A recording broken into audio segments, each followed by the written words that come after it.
Hello students, हमने BSc first year की book का चैप्टर नंबर 8 स्टार्ट किया था लास्ट वीडियो में, जो है हमारे पास ट्रांसफॉर्मेशन ऑफ इक्वेशंस। इसमें हमने कहा था कि हम फर्स्ट और सेकंड एक्सरसाइज करेंगे सिर्फ, ताकि आपका कंपलसरी क्वेश्चन इजीली अटैम्प्ट हो जाए और फ्यूचर के लिए आपके ये जो बेसिक फॉर्मूला ये आपके काम आते हैं। कोई भी कॉम्पिटिटिव एग्जाम हो तो उस टाइप में भी ऐसे क्वेश्चन आ जाते हैं। तो हमने फर्स्ट एक्सरसाइज के अब तक 5 क्वेश्चन कर लिए थे, बाकी जो 4 क्वेश्चन बच गए हैं वो हम इस वीडियो में करेंगे। देखते हैं 6 क्वेश्चन क्या है हमारे पास। Change the equation 3x raise to the power 4 minus 10x cube plus x square minus x plus 2 is equal to 0 into another with integral coefficient. Important अब बात जो भी है उसको अंडरलाइन कर लो। इंटीग्रल कोफिशिएंट की बात की है एक नई इक्वेशन में जब आप कन्वर्ट कर रहे हो। The coefficients of whose leading term is unity, कि लीडिंग टर्म का जो कोफिशिएंट है वो यूनिटी हो। अब इस इक्वेशन को एक नई इक्वेशन में कन्वर्ट करना है, और उस नई इक्वेशन के बारे में इन्होंने क्या बताया कि एक तो उस नई इक्वेशन के सारे कोफिशिएंट इंटीजर्स हों। इंटीजर्स हों मीन्स वो रैशनल पी बाई क्यू की फॉर्म में ना हो। और क्या बोला है, जो लीडिंग टर्म है, लीडिंग टर्म का क्या मीनिंग है, जो भी हाईएस्ट पावर वाली टर्म है उसका कोफिशिएंट यूनिटी मीन्स 1 होना चाहिए। ठीक है, तो सबसे पहले हम क्या करते हैं, जो लीडिंग कोफिशिएंट है उसको ही हम 1 बनाते हैं। अब इस वाले में लीडिंग कोफिशिएंट क्या है, हाईएस्ट पावर वाली term 3x raise to the power 4 है, और इसका कोफिशिएंट क्या है 3। अब मुझे इस 3 को 1 बनाना है। 3 को 1 मैं कैसे बना सकती हूँ, पूरी इक्वेशन को 3 से डिवाइड कर देंगे। पूरी इक्वेशन को हमने कर दिया 3 से डिवाइड, हो गया। अब और क्या बोला था इन्होंने कि जो नई इक्वेशन आएगी उसके जो जितने भी कोफिशिएंट है वो सारे इंटीजर्स होने चाहिए। लेकिन क्या ये इंटीजर है 10/3? नहीं, इंटीजर नहीं है। 1/3 भी नहीं है, -1/3 भी नहीं है, 2/3 भी नहीं है। इन सबको हमें इंटीजर बनाना है। कैसे बनाएंगे, जैसे हमने लास्ट लेक्चर में किया था। अगर डिनोमिनेटर में आपके पास ऐसा नंबर आ रहा है जो किसी दूसरे के साथ को प्राइम जा रहा है, अकेला 3 है, यहाँ पे सीधा 3 एलसीएम ले सकते हैं, या ये कह दो हम क्या करते थे, जो भी डिनोमिनेटर है उसको लेके चलते थे। अब डिनोमिनेटर में सिर्फ 3 है, 3 के अलावा कुछ नहीं है। हम क्या करते हैं, m की पावर 0, फिर इसको m की पावर 1, m की पावर 2, m की पावर 3 और m की पावर 4 से हर एक टर्म को कंजिक्यूटिव टर्म को मल्टीप्लाई करेंगे। और m हमारा क्या चलता है, अब यहाँ सिर्फ 3 3 3 है, तो एलसीएम भी लोगे तो वो क्या आएगा 3, तो m को हम क्या ले लेंगे 3। जैसे ही आपने m की वैल्यू 3 पुट की और ऐसे मल्टीप्लाई किया, आपके जितने भी डिनोमिनेटर में ये 3 थे वो सारे रिमूव हो जाएंगे, आपके पास नई इक्वेशन ही आ जाएगी। अब इसमें हमारी रिक्वायरमेंट के अकॉर्डिंग सब कुछ है कि लीडिंग टर्म का कोफिशिएंट 1 है, हाँ है, और हर एक टर्म का कोफिशिएंट 1 इंटीजर है, हाँ है, तो इट मीन्स ये हमारी रिक्वायर्ड इक्वेशन है, ट्रांसफॉर्म्ड इक्वेशन। ठीक है, नेक्स्ट क्वेश्चन देखते हैं। Transform the equation into one whose roots are twice the reciprocal of the roots of equation this। अब आपको एक इसी इक्वेशन को एक नई इक्वेशन में ट्रांसफॉर्म करना है। इस इक्वेशन का और उस नई इक्वेशन का रिलेशन क्या बताया कि जो इसके रूट्स हैं और जो आप नई इक्वेशन बना रहे हो उसके रूट्स और इसके रूट्स में क्या कनेक्शन है। मान लो इसके रूट है 1 2 3 4, नए वाली इक्वेशन के एक तो इन्होंने रेसिप्रोकल बोल दिया कि 1 2 3 4 है, तो उसका रेसिप्रोकल कर दो, मीन्स 1 1/2 1/3 1/4। और क्या बोला, ट्वाइस द रेसिप्रोकल, उन रेसिप्रोकल का भी ट्वाइस कर दो, मतलब 2 2/2 2/3 2/4, इस तरह से। तो आप चाहो तो नए वेरिएबल में भी लेके आ सकते हो इक्वेशन, नहीं तो इसी वेरिएबल में भी कर सकते हो। अगर इसके रूट x हैं तो नए वाली इक्वेशन क्या होंगे 1/x, रेसिप्रोकल जब हम ले रहे हैं, और ट्वाइस बोल रहा है उसका रेसिप्रोकल का भी, तो 2/x। तो इसी इक्वेशन में x को किससे रिप्लेस कर दोगे, 2/x से। अब यहाँ एलसीएम ले लोगे, आपके पास ये नई इक्वेशन आ जाएगी। ठीक है, ये आपकी रिक्वायर्ड इक्वेशन है। ठीक है, आप चाहे तो यहाँ y की फॉर्म में भी लेके आ सकते थे, तो वहां से भी हो जाता कि जैसे 2/x को आप y ले लो, यहाँ से x की वैल्यू क्या आ जाएगी y/2, x को y/2 कर दो, वहाँ से आपका आंसर आ जाता। नेक्स्ट क्वेश्चन देखते हैं, हमारे पास है find the condition that roots of this cubic may be in HP। HP क्या होता है, जैसे AP आपका होता है उसी तरह से आपका HP होता है। ठीक है, और इस क्वेश्चन को करने से पहले एक इम्पॉर्टेंट रिजल्ट आपको पता होना चाहिए। अगर हमारे पास अल्फ़ा बीटा गामा कोई भी नंबर है 3, अगर ये हमारे पास HP में है तो इनका रेसिप्रोकल जब आप लोगे 1/अल्फ़ा 1/बीटा 1/गामा, ये हमेशा AP में होगा ही होगा। ये रिजल्ट आपको याद रखना है। जब भी आपको रूट्स HP में दिए होंगे तो ये रिजल्ट आपका बहुत इंपॉर्टेंट काम करेगा उसमें। आपको ऐसी कंडीशन फाइंड आउट करनी है कि इस इक्वेशन के रूट्स किस में हो, HP में हो। उसके बाद जो भी आप कंडीशन लेके आओगे उसी की हेल्प से आपने इस इक्वेशन को सॉल्व करना है। अब ये इक्वेशन है हमारे पास, इसके रूट्स हमारे पास किस में है, HP में है। ठीक है, अब मैंने अभी रिजल्ट आपको क्या बताया कि अगर कोई रूट्स HP में तो उसके रेसिप्रोकल जो भी होंगे वो कहाँ चले जाएंगे, AP में। अगर मैं इसके रेसिप्रोकल के रूट वाली एक नई इक्वेशन बना दूँ, मीन्स अगर x पिछली इक्वेशन का रूट था तो नए वाली इक्वेशन का रूट क्या है, 1/x, और मैं इसको किस में ले रही हूँ, नए वेरिएबल y में। मीन्स आपका x किसके इक्वल जा रहा है, 1/y के इक्वल। तो उसी पिछली इक्वेशन में मैंने x को क्या पुट कर दिया, 1/y। मेरे पास नई इक्वेशन ये आ गई। इट मीन्स x वाली इक्वेशन वाले रूट किस में थे, HP में थे। अब ये रेसिप्रोकल वाले आ गए। इट मीन्स इसके रूट जो y होंगे वो किस में होंगे, AP में होंगे। ठीक है, क्यूबिक इक्वेशन है, 3 रूट्स AP में हैं, तो आप एज्यूम कर सकते हो एक रूट a-d ले लिया, एक a और एक a+d। अब ये हमने पढ़ा हुआ sum of all the roots taken one at a time, taken product one at a time. इन सबको ऐड कर दो, क्या आ जाएगा, माइनस। एक टर्म में कितना दिखाई दे रही है टर्म, प्रोडक्ट, एक ही टर्म की प्रोडक्ट है तो -1 की पावर 1, और कोफिशिएंट ऑफ y² क्या है, -q divide by coefficient of y³ r।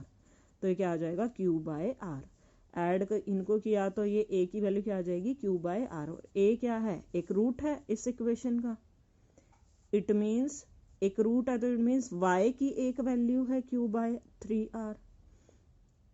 ठीक है, अगर y q/3r है, एक q/3r है और ये इस इक्वेशन का रूट है तो ये रूट इस इक्वेशन को सेटिस्फाई भी करेगा। पुट कर दो, सेटिस्फाई कर दिया तो यही आपकी रिक्वायर्ड कंडीशन बन जाएगी किसके लिए, कि इस इक्वेशन के रूट्स AP में होंगे, इसके AP में। इट मीन्स इस x वाली इक्वेशन के रूट किस में चले जाएंगे, HP में। कि अगर इसके रूट HP में है तो ये कंडीशन सेटिस्फाई ज़रूर होगी। ठीक है, वो कंडीशन हमने निकाल ली जो इन्होंने निकालने के लिए कहा था। उसके बाद इन्होंने हमें क्या बोला, इसी की हेल्प से हमें क्या करना है, इस इक्वेशन को सॉल्व करना है। अब इन दोनों इक्वेशन को कंपेयर कर सकते हैं। कंपेयर आप तभी कर पाओगे, पहले तो इसका कोफिशिएंट आपको 1 बनाना पड़ेगा, कंपेयर तभी हो पाएंगी, क्योंकि इन्होंने कहा इसी की हेल्प से इसको सॉल्व करना है। पहले इसका कोफिशिएंट 1 बनाने के लिए क्या करना पड़ेगा, 6 से डिवाइड करेंगे पूरी इक्वेशन को।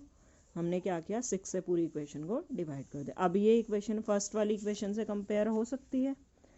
जो x² का कोफिशिएंट है वो -p है, तो इट मीन्स -p की वैल्यू क्या आ जाएगी, -11/6। p की वैल्यू 11/6, और x का कोफिशिएंट यहाँ क्या है, q, तो यहाँ से q की वैल्यू क्या आ जाएगी, 1, और कांस्टेंट वाला कोफिशिएंट क्या है, -r, तो -r की वैल्यू क्या आ जाएगी, -1/6।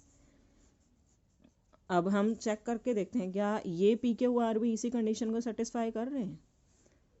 अब इन्होंने ऑब्वियसली एक चीज़ ध्यान रखना, इन्होंने ये बोला ना इसकी हेल्प से इसको सॉल्व करो। इट मीन्स इन दोनों का, इसकी कंडीशन का और इस इक्वेशन का कुछ ना कुछ कनेक्शन निकलेगा ही निकलेगा।